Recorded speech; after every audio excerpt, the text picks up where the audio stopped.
मुझको लगता है कि ये आदमी बहुत नीच किस्म का आदमी है। They think maybe they know even more than God. And of course, our Prime Minister is one such specimen. तुम्हारे को तुम्हारी सूरत कितनी बार देखना, हर जगह कितने भाई, क्या आपके रावण के जैसा 100 मुख है क्या है? आप सब लोग डरिए मत, बंजारा का एक बेटा दिल्ली में बैठा है जनता।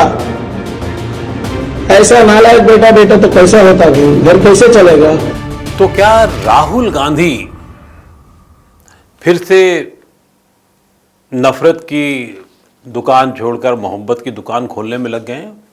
और लग तो यही रहा है। कम से कम हुआ यह है कि कर्नाटक में जीत के बाद अब राहुल गांधी कैलिफोर्निया अमेरिका के सैन फ्रांसिस्को पहुंच गए हैं और वहां उन्होंने एक भाषण जिस तरीके से दिया हो वो 2 महीने पहले लंदन में दिए हुए भाषण की याद दिलाता है, जहां उन्होंने भारतीय जनता पार्टी की आलोचना करते करते भारत में चल रहे हालात की निंदा करना शुरू की और उस पर वो उस हद तक आ गए कि अब वो फिर से विपक्षियों के यानी कि सत्तारूढ़ दल के निशाने पर आ गए।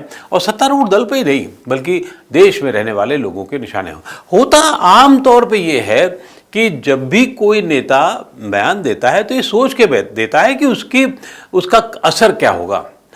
राहुल गांधी शायद इसमें थोड़ी सी चूक करते रहे हैं। क्यों? मेरा ये मानना है कि अगर आप देश में बयान देते हैं, देश की बात करते हैं, तो उसका असर उनकी स्थानीय कॉन्स्टिट्यूंसी यानी कि उनके जो मतदाता हैं उन पे पड़ता है और वो उसको जोड़ने में आसानी होती है।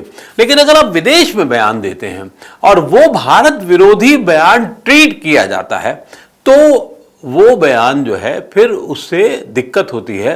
आप देश में तो ठीक है, मान लिया जाता है कि आप एक अपनी कॉन्स्टिट्यूंसी जो है उसको आप मजबूत कर रहे हैं, लेकिन विदेश में जहां आपकी अपेक्षाकृत आपकी कॉन्स्टिट्यूंसी छोटी है, लोग आपके समर्थक कम हैं, आप इसकी ये सब हम सब जानते हैं कि कितने समर्थक होंगे।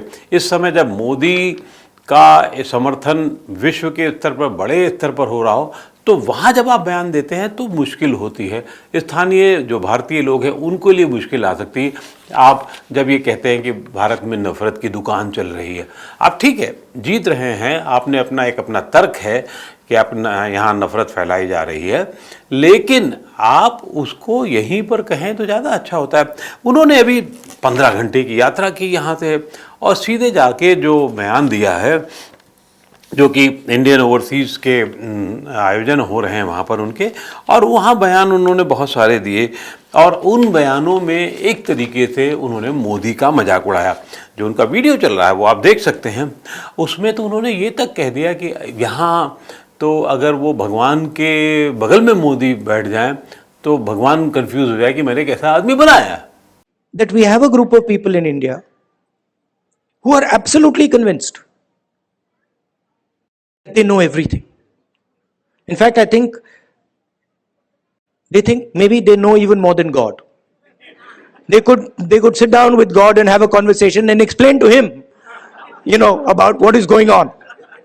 And of course, our Prime Minister is one such specimen.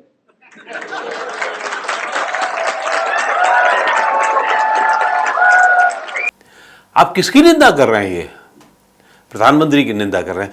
कहने वो अब इनडायरेक्टली उन्होंने कहना शुरू किया कि अरे वो तो साइंस पे बात करते हैं, वो तो युद्ध पे बात कर लेते हैं, लगभग लगता है कि था बड़े बड़े भारी ज्ञाता हैं, जबकि उन्होंने कह दिया कि नहीं है। लेकिन ये लाइन इन्होंने जो कहा ये किसने? खुद राहुल गांधी के लिए कही थी। आपको याद दिला दूँ मैं, तो ये काम ओबामा साहब ने, जो राष्ट्रपति अमेरिका के रहे हैं, उन्होंने राहुल गांधी के बारे में कही थी। अपनी जो उनकी संस्मरणात्मक पुस्तक आई थी 2020 में या 1 साल पहले शायद, तो उन्होंने राहुल गांधी के बारे में क्या कहा था ये सुन लीजिए।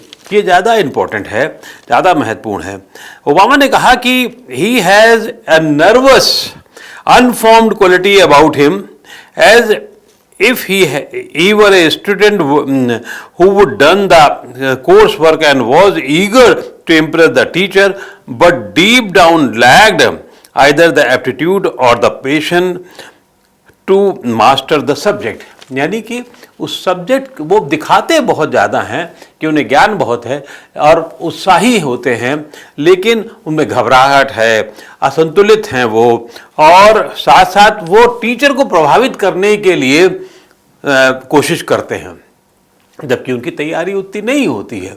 तो ये जो है वो कई बार उनका दिखता। आज भी जब उन्होंने जो सैन फ्रांसिस्को में बयान दिया तो किसी एक मुस्लिम भाई ने पूछा कि साहब ये नफ़रत है, ये हो रही है, इसका क्या जवाब है, कैसे आप करेंगे? तो उसका जवाब उन्होंने नहीं दिया।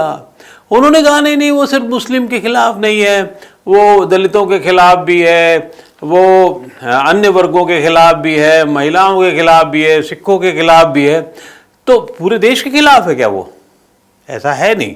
तो अब आप जब शब्दों का गोलमोल, जब आप पहले थे सवाल को ठीक से समझ ना पाएं और समझ करके जवाब ना दें, तो ऐसा कुछ अभी दिखने लगा है। लेकिन राहुल गांधी को ये भी समझना चाहिए कि मोदी के खिलाफ बोलने पर कांग्रेस को क्या मिलता है।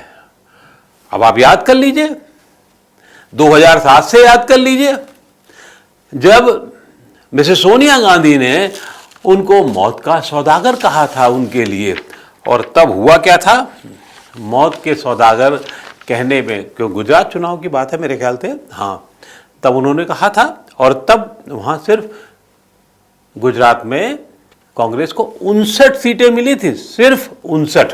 कानून व्यवस्था की दिशा वो भी बदहालत है। और ये सब क्यों है? ये सब ऐसा है, मैं समझती हूँ कि अगर यहाँ की सरकार का ध्यान सचमुच आपकी समस्याओं और आपकी मुश्किलों पर होता तो ऐसा कभी नहीं होता।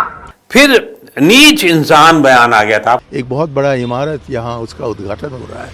मुझको लगता है कि ये आदमी बहुत नीच किस्म का आदमी है, इसमें कोई सभ्यता नहीं है, और ऐसे मौके पर इस प्रकार की गंदी राजनीति की क्या आवश्यकता है।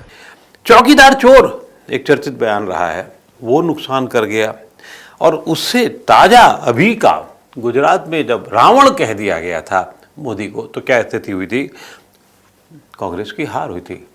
आप किसी को मत देखो, मोदी को देखकर वोट दो। भाई तुम्हारे को तुम्हारी सूरत कितनी बार देखना, कारपोरेशन में भी तुम्हारी सूरत देखना,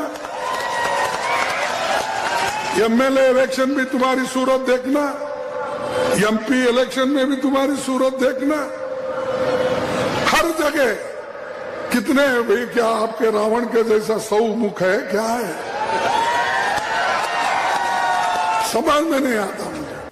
दरअसल कर्नाटक के चुनाव में जीत के बाद एक अलग किस्म का कांग्रेस में उत्साह है, और उस उत्साह का देश में एक बड़ा फायदा भी होता दिख रहा है। विपक्ष मजबूत होते हुए दिख रहा है, लेकिन उस विपक्ष की मजबूती के जो धागे हैं अभी पूरी तरीके से उसमें फेविकोल नहीं लगा है, ये हमें ध्यान रखना होगा। वो कच्चे धागे हैं, अभी वो पक्के नहीं हुए हैं। और इस बीच में उनके कुछ एडवाइजर्स ने अच्छा काम भी किया है, ऐसा नहीं है कि नहीं काम अच्छा किया। राहुल गांधी ने भारत जोड़ो यात्रा के दौरान में बरसते पानी में भाषण दिया, अच्छा लगा। राहुल गांधी पैदल चले कश्मीर से कन्याकुमारी तक, ये भी ठीक है। लेकिन बीच बीच में जो उनके बयान, और जिस तरीके से सावरकर को लेकर महाराष्ट्र में बयान दिया या बाकी और बयान दिए, वो कहीं धागा कमज़ोर कर देते हैं। और बाद में तो और तरीके के उन्होंने बयान दिए। लेकिन अच्छा काम में जो मैं पहले गिना रहा था वो ये भी था कि कभी छात्रों के साथ मिल करके बैठ के खाना खा लिया, कभी बताशे खा लिए उन्होंने। हमारे दिल्ली में बंगाली मार्केट में जा कर के, जिसे आप कुछ और भी नाम से पुकारते होंगे, बताशे, पानी के बताशे खा लिए, या ईद के वक्त में दरियागंज में घूम लिए आप, या अभी एक ट्रक में अम्बाला से जब माँ से मिलने के लिए शिमला जा रहे थे तो अम्बाला से शिमला तक वो ट्रक में चल दिए। ये सब अच्छा है, लोगों को जानकारी, एक अच्छी इमेज देता है। एडवाइज़र्स ने तय है ये बताया हुआ, ये करिए तो फ़ायदा होगा। लेकिन अगर वही एडवाइज़र ये काम कर रहे हैं तो ये देखना होगा हमें कि ये फ़ायदा करता है या नुकसान करता है। क्यों? क्योंकि अभी तक की जो स्थितियां नहीं हैं इस तरह के बयान से वो मुश्किल है। और अभी आने वाले दिनों में तो कई भाषण होने हैं उनके, अमेरिका में स्टैनफोर्ड यूनिवर्सिटी में उनका भाषण होना है। और हमें ये देखना होगा कि जहाँ अभी गए हैं सैन फ्रांसिस्को कि वो उसके बारे में, वहाँ एक गोल्डन गेट है, वो उस तरीके से एक नया सिलसिला वो क्या शुरू कर पाएंगे, उस गेट का मतलब यहाँ से लेके वहाँ तक जा पाएंगे, सत्ता की पहुँच तक, वो देखना होगा। और ये गेट अपने आप में बहुत प्रसिद्ध रहा है। और ये भी देखना होगा कि 1945 में यहीं पर संयुक्त राष्ट्र का मसविदा भी बनाया गया था, तो क्या वो अपनी जीत का मसविदा वहाँ से बनाना शुरू कर पाएंगे, देखना होगा। लेकिन प्राथमिक तौर पे अभी वीडियो आया है उससे तो यही लग रहा है कि उनके निंदा करने का क्रम, उनके लिए निंदा होने का क्रम बढ़ गया है। आगे देखते हैं कि कैसे उसे करेक्शन करते हैं या वो इसी पे टिके रहते हैं। बहुत बहुत शुक्रिया नवोदय टाइम्स पंजाब केसरी को लगातार देखते रहने के लिए।